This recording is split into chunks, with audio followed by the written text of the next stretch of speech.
yang kedua, ini kan mulai merebak isu reshuffle kabinet gitu. Tadi di acara sebelumnya juga sempat ada politikus Gerindra yang memberikan kode-kode soal itu. Nah, apakah PKS sudah mendengar juga dan sebenarnya informasinya seperti apa sih Pak dari koalisi partai pendukung pemerintah? Terima kasih. Ya, Mbak Dian ya dari Kompas ya. Jadi untuk yang Mbak tanya tentang program jangka panjang, jangka pendek, kami struktur saja harus melengkapi bidang dan badan. Yang diumumkan baru 3, tapi akan melengkapi bidang dan badan. Kerja kami dalam struktur di DPP, DSP, MPP dalam seminggu ini melengkapi. Untuk kemudian minggu kedua kita melaporkan Kementerian Hukum, Dirjen AHU.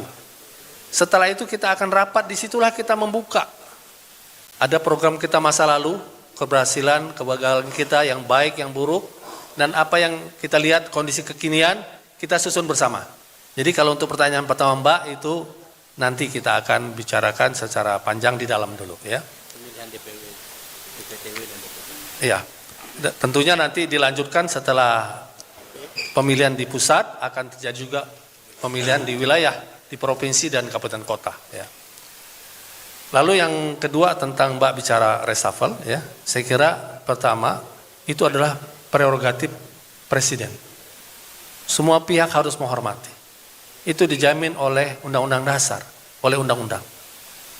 Jadi pada saat kita berdialog sesama partai koalisi itu tentu kita akan dialogkan dengan penghormatan penuh kepada hak prerogatif presiden ya. Presiden bisa mengevaluasi siapa menterinya yang baik atau yang kurang baik, yang diganti dan lain-lain. Kita hormati sepenuhnya hak prerogatif presiden. Oke, demikian ada lagi teman-teman? Ya, silakan. Ya. Izin Pak, saya Dias, kompas.com. Dias ya. Mau bertanya Pak, tapi sebelumnya saya mengucapkan selamat juga kepada Bapak dan para jajaran lainnya. Selamat dan selamat bertugas. Pak, tadi mungkin melengkapi yang pertanyaan sebelumnya, itu kalau untuk target dari 2029 sendiri bagaimana Pak ya? Karena kan kalau nggak salah kemarin ini PKS agak menurun ya.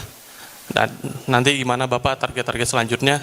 Dan juga apakah ini juga menekankan untuk kedepannya semakin mendukung pemerintahan Presiden Prabowo, karena ada anggapan PKS masih agak abu-abu gitu di pemerintahan.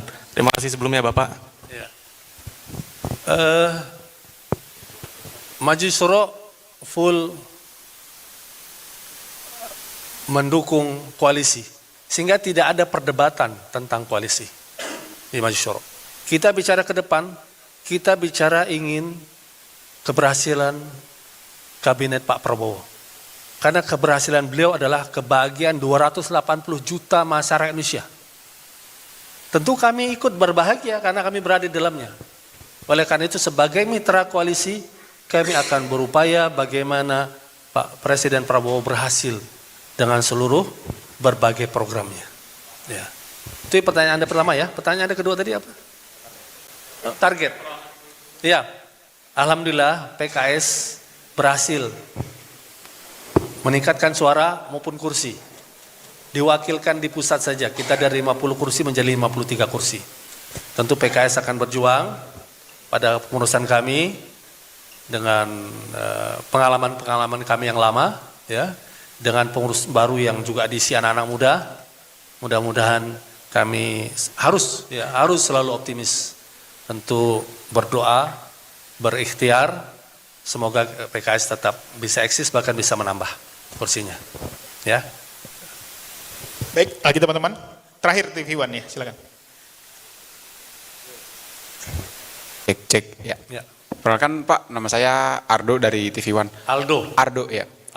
Pak, tadi kan disampaikan soal target di 2029 itu memang sampai saat ini dengan koalisi Presiden Prabowo itu masih sangat kompak begitu tadi disampaikan, terus juga masih akan mendukung seluruh karena keberhasilan Presiden itu keberhasilan PKS. Nah, kemudian yang jadi catatan adalah sejak kemarin kan di Presiden sendiri bilang kalau ada beberapa yang mendukung dia untuk kemudian maju lagi nih di putaran di periode kedua. Nah, kira-kira sikap PKS sendiri jangka panjangnya saat ini, terutama di kepengurusan baru itu seperti apa Pak untuk dukungan ke Presiden Prabowo Subianto di periode kedua nanti? Sebenarnya. Saya sebagai Presiden PKS tidak bisa mendahului Maju Syuro. Maju Syuro adalah lembaga tertinggi partai. Saya termasuk anggota di dalamnya. Isu-isu besar pemerintahan, terutama pemilihan presiden, itu akan dibahas di Maju Syuro. Kalau kami mengatakan kami berjuang untuk keberhasilan Pak Prabowo ke depan, kebahagiaan 280 juta, tentu yang mendukung Pak Prabowo bukan hanya kami. Rakyat Indonesia pun mendukung Pak Prabowo. Jadi kami keberhasilan beliau karena kebahagiaan 280 juta itu. PKS otomatis bahagia di dalamnya. Itulah komitmen kami saat ini. Ya. Bekerja di DPP kami, ada anggota dewan kami di DPR RI, di fraksi, mereka memberikan masukan-masukan, tentu karena kami berada di koalisi, masukan kami kritis dan solutif. Tentu Pak Prabowo membutuhkan, karena dengan cara kritis solutif itu Pak Prabowo jadi tahu kinerja para menterinya di DPR, ya, termasuk peran nanti di MPR, ya. Jadi itulah yang kami akan lakukan. Tentu juga pimpinan tertinggi partai, Ketua Maju Syuro dan saya, kami sejak 2014-2019 bersama Pak Prabowo.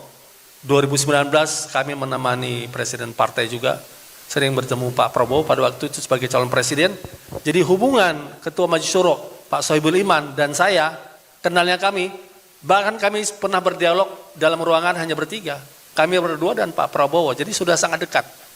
Saya kira Pak Prabowo sangat terbuka juga untuk mendapatkan masukan dari kami. Ya, demikian saya kira. Saya kira, baik.